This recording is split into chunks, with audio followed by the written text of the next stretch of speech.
I want to play that moment the verdict was read. In the Superior Court of the State of Arizona and for the County of Maricopa, State of Arizona versus Lori Daybell, CR 2021-001704-001, verdict count 1. We, the jury, duly impaneled and sworn in the above entitled action, upon our oaths, do find the defendant, Lori Daybell, as to the crime of count 1, conspiracy to commit first-degree murder occurring on or about July 11, 2019, guilty. Signed, Corker. Is it? And in that moment, each juror got up and confirmed that this was their decision. They had to come to that unanimous vote. But even after it was read, there was a little bit of confusion because we were supposed to go right into the aggravation phase. So it's almost like nobody even got a chance to digest what had happened. But Lori had no reaction. She just moved right into the aggravation phase. And it was so bizarre. They were supposed to start calling in witnesses to testify basically to this sentencing phase. Would the sentence be upped if they could prove certain things like this was with a deadly weapon, that there was an accomplice to this, that this crime caused emotional harm for others? And instead of having the jury listen to some people testify again, like Charles' sister Kay Woodcock, Lori Vallow stipulated those. What does that mean? Well, that means she basically is saying, I agree that those exist, and I want to waive this aggravation phase. So the judge was like, do you really want to do that? Because I, the judge, can find even more aggravating factors, and that could even up your sentence more. Lori doubled down. She said, yes, I do not want to go through with these witnesses coming forward with the jury. So the jury in that moment was brought back in after the verdict. They said, you're excused. You're done, completely done. And eventually now in months to come, the judge will decide on the sentence. That was Lori's decision because she has another trial here for the attempted shooting of Brandon Boudreaux.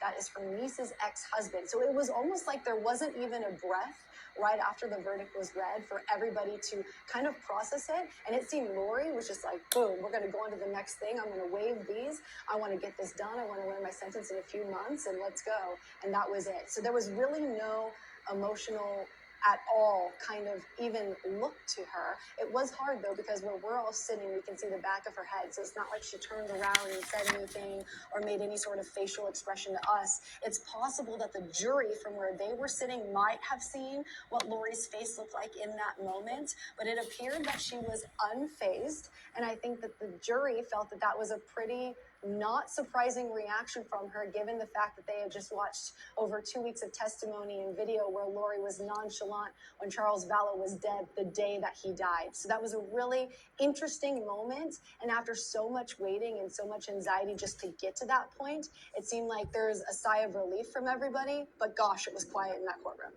Yeah, it was real weird because the family speaking outside of court said they were like expecting some kind of big emotion, but seeing just from the back like you were up for, they couldn't glean anything.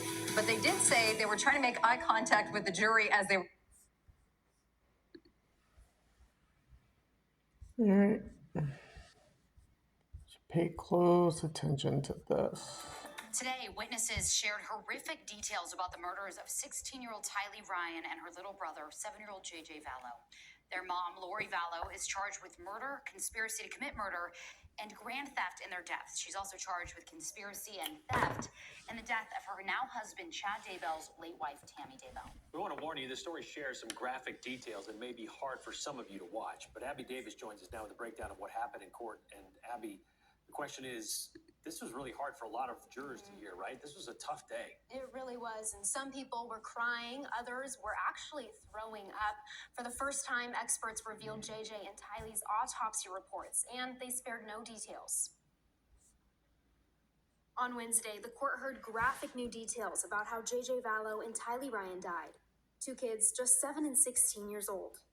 Dr. Garth Warren with the Ada County Coroner's Office spent most of the day reviewing JJ and Tylee's autopsy reports. Dr. Warren, what is your occupation or profession? I am a forensic pathologist. Warren conducted the autopsies on June 11th, 2020, just 2 days after investigators found the kids' remains on their mother's 5th and current husband, Chad Daybell's property. Was this the first time you had ever seen JJ Vallow? Yes. And approximately how long did that autopsy last? It took approximately 4 hours. Warren revealed JJ suffocated to death. During cross-examination, defense attorney John Thomas asked Warren how he came to that conclusion. JJ was found with a plastic bag over his head that was duct taped tightly. He was bound. There was evidence of a struggle, and there is no other explanation of why he was dead. Thomas continued asking Warren how he knew this without swabbing inside JJ's nose. I've never heard anybody doing that in this type of situation. Okay, what type of situation?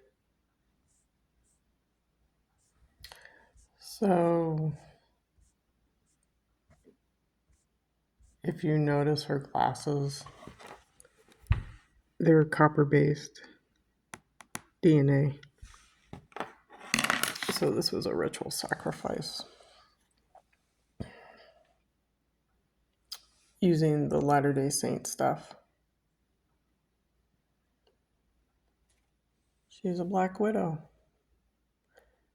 hit with military weapon, who worships enki. And that's all there is to it. Case solved.